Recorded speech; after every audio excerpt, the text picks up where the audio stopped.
I'm Ashley Consroy, and I'm going to walk you through how to write a storyboard. So a storyboard is really how we take an idea for an interactive and add all the content that the student needs. That then the ID team takes that storyboard with all that content and they create the interactive. So it's really how you communicate to the ID team of what needs to be covered. So the title is just whatever you're covering, whatever unit goes in. If it's on hypertension, I just write hypertension interactive. Whoever's preparing it, sometimes that's going to be one name, it's going to be an SME or a faculty member, and sometimes it's going to be multiple people. Go ahead and put anyone who's involved there. That gives the ID team people to contact with questions.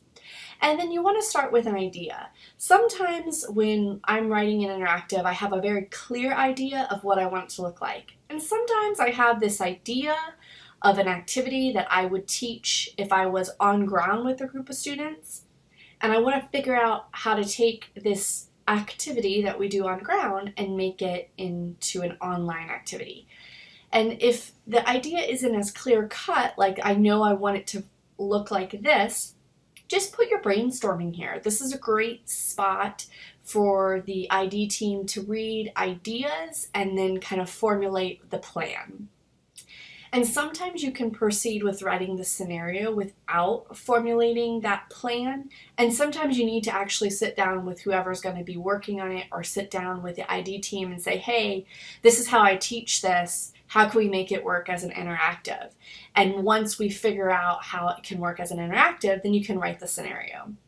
And when you write the scenario, this is communication from the SME to the ID team. So you need to remember to include things like what you want on the screen. You actually need to type out what you want the student to see. You also want to include what you want the student to hear. What's the voiceover?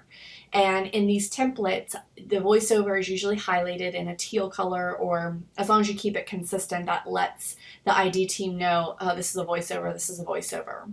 So separate out text on screen and voiceover. Red font is a great way to leave notes to the ID team to let them know this is for the ID team, this isn't to be on screen, this isn't something for you to read, this is just a note. If you know who your ID team specialist is, you can actually write like, Rob, here's a note, Amy, here's a note type of thing, and then they know that that's just you communicating to them. And then you want to include questions. And when writing your questions, think about all the different ways we can ask a question. So you can do multiple choice.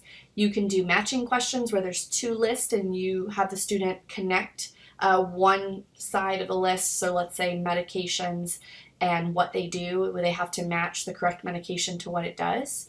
You can do select all that apply and drag and drop items where you have two buckets and the student has to drag items into each bucket. And throughout in single interactive, you can use multiple different types of questions. So it really, the sky's the limit when you're wanting to ask students questions through an interactive. The thing to also remember when you're writing your questions is to include the response boxes. You can write a correct and incorrect response, but sometimes it's easier to write a generic response that then the student gets regardless of whether or not they get the question correct or incorrect. And the ID team can build in limits to how many times the student can get an answer wrong. So after 2 incorrect responses, they get feedback with the correct response in it. And you can communicate that all in that red font so that the ID team knows which way to write the question and if it needs to be limited. And then if and only if you have images or ideas of images that you'd like to see them bring in to the interactive, go ahead and include those right in the storyboard. Not necessary, they're great at finding images and you can say, hey, after they get it done, hey, I want you to change this image, and that's not a problem. And then if you use any references, if you reference statistics, or let's say you're referencing something that the AACN says or states, you want to include the reference and try to keep it in the last 5 years. If you're just using the textbook, it's not necessary to include the references. We know where the content's coming from, but if you use outside references, it's important. So let's look at a sample storyboard that we've already written here. This one is on hypertension, and I developed this. This is just going to show you kind of what the final product looks like.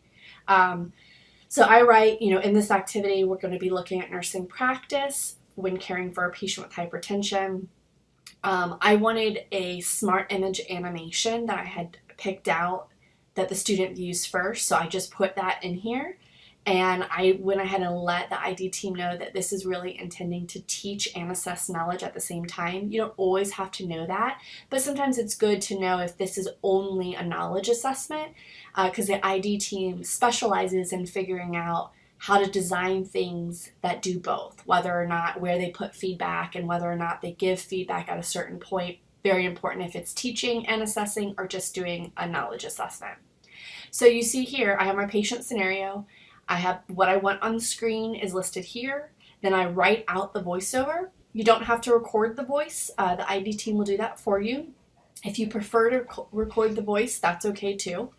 And then I have like the question and then highlight what the answer is. That helps the ID team know how to correctly code. And then the response box. So this is what's in the response box. And then this is what's going to be voiceover for the response box. And then we move on to question number 2. And you can see these are multiple choice questions. I've pulled in a couple images, I suggest them in case the ID team can't find what they're looking for, or maybe they don't know what the right image is for the terminology we're using, because nursing terminology can be tricky sometimes.